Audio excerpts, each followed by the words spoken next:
Praise the Lord, ஹல்லேலூயா. சீயோன் வேதாகம ஆய்விற்கு அன்போடு கூட இயேசு கிறிஸ்துவின் நாமத்தில் உங்களை வரவேற்கிறேன். இன்றைய தினத்திலும் எரேமியா தீர்க்கதரிசன புஸ்தகம் அதிகாரங்கள் 19 முதல் 21 அதிகாரங்கள் வரை உள்ள வசனங்களை தியானிக்க சர்வ தேவன் நமக்கு கிருபை பாராட்டுவாராக.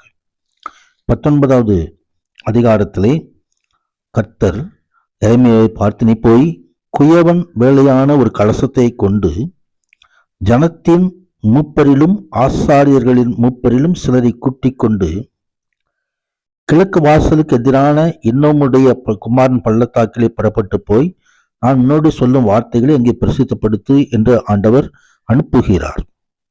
செப்பனிடக்கூடாத உடைத்து போட்ட கலசத்தை போல எருசலேமும் யூதாவும் பேரழிவை கொண்டு வரும் நியாய தீர்ப்பில் அழிந்து போவார்கள் என்பதை இந்த ஓமையால் தெளிவாக எரேமியா விளக்குகிறதை நாம் பார்க்க முடியும். அங்கே இன்னமுடைய குமாரனுடைய பள்ளத்தாக்கு மக்கள் பிற தேவர்களுக்கு தூபம் காட்டி தங்கள் பிள்ளைகளை தீக்கடக்க பண்ணுகிறதான அந்த இடம் அந்த இன்னமுடைய குமாரனுடைய பள்ளத்தாக்கு. அங்கே மூப்பர்கள் இஸ்ரவேலை கொண்டு செல்லும்படி தேவன் எரேமியாவுக்கு கட்டளை கொடுத்தார். வரப்போகும் அழிவை குறித்து தேவனுடைய வார்த்தையை அறிவிக்கும்படியான காரியங்கள் அங்கே நடந்தது. கிமு 586 நடந்த பாபிலோனிய முற்றுகையின் போது மக்கள் சிலர் மனித மாம்சத்தை தின்ன தொடங்கினார்கள்.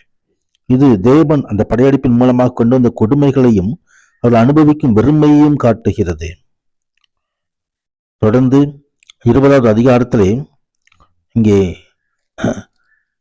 பஸ்கூரு எரேமியா காரியங்களை குறித்து எரேமியா தீர்க்கதரிசியை பஸ்கூர் அடித்து அவனை கர்த்தருடைய ஆலயத்தில் பென்யமின் கோத்திரத்தால் சேர்ந்த சில மேல்வாசல் இருக்கும் காவலரிலே போட்டான் என்று சொல்கிறதை பார்க்கிறோம். கதிரசாமியும் உண்டாவதாக. இங்கே கர்த்தருடைய ஆலயத்து பிரதான விசாரணை கர்த்தனுமாய் பஸ்கூர் செய்த காரியங்கள் இங்கே எரேமியாவை அடித்து காவலரில் போட்ட காரியங்கள். ஆனால் சரீர வேதனையை பொருட்படுத்தாமல் தேசத்தின் அழிவை தொடர்ந்து எரேமியா அறிவித்துக் கொண்டிருக்கிறதை நாம் பார்க்கிறோம். நாகூர் மீசாபிப் எப்பக்கமும் பிரீதி என்று அர்த்தமாம். பஸ்கூருக்கு அந்த பெயரைத்தான் எரேமியா கொடுத்தார். பஸ்கூரும் தேசமும் எப்பக்கமும் பீதியை சீக்கிரமாய் உணர்வார்கள். அங்கே ஆழமான துக்கமும் கவலையும் ஒருபுறமும் தேவனுக்கு நிலையான விசுவாசம் நம்பிக்கையும் மறுபுறமும் தன்னை அழுத்துவதை எரேமியா தேவனுக்கு வெளிப்படுத்தி காட்டுகிறதை நாம் இங்கே பார்க்க முடியும். தேவன் எரேமியாவை ஏமாற்றி விட்டதாக குற்றம் சாட்டவில்லை. இது எபிரேய மொழியிலே என்னை ஒடுக்கினீர் மேற்கொண்டீர் என்று பொருள்படுகிறதான இந்த காரியத்தை 7வது வசனத்திலே சொல்லப்பட்டிருக்கிறது. கர்த்தாவே, நீ என்னை இணங்க பண்ணினீர், நான் இணங்கினேன். நீர் என்னிலும் பலத்தவராய் இருந்து என்னை மேற்கொண்டீர். நாள்தோறும் நகைப்புக்கு இடமானேன், எல்லோரும் என்னை பரிகாசம் பண்ணுகிறார்களே என்று சொல்லி ஆண்டவரிடத்துல நிலையை குறித்து அறிவிக்கிறதான காரியங்கள். அங்கே கஜபஸ்நாமத்துக்கு மகிமை உண்டாவதாக. அங்கே எவ்வளவு கடினமாக முயன்றும் தேவனுடைய செய்தியை தனக்குள்ளேயே அடக்கிக் கொள்ள முடியாமல் எரேமியாவால் அங்கே மக்களுடைய பாவத்திற்கு எதிரான தேவ கோபாக்கியனை கடந்து வருவதை பார்த்தார். தேவனோடு தான் ஒன்றித்திருப்பதை உணர்ந்த எரேமியா தேவனுடைய வார்த்தையை அறிவிப்பதினால் அனுபவிக்கும் வேதனையும் துக்கத்தையும் பொருட்படுத்தவில்லை. அங்கே தொடர்ந்து எரேமியாவுடைய புலம்பல்களை நாம் பார்க்கிறோம். 21வது அதிகாரத்திலே கர்த்தர் சிதேக்கியாவின் வேண்டுகோளை நிராகரிக்கிறதை நாம் பார்க்க முடியும். அங்கே சிதேக்கியா ராஜா அங்கே மல்கியாவின் பஸ்குவரையும் ஆசாரியனையும் மாசையும் குமாரையும் செப்பனியாவையும் எரேமியாவிடத்தில் அனுப்பி எங்களுக்காக கர்த்தரிடத்தில் விசாரியும். பாபிலோன் ராஜாவாகிய நேபுகாத்நேச்சார் எங்களுக்கு விரோதமாய் யுத்தம் செய்கிறான்.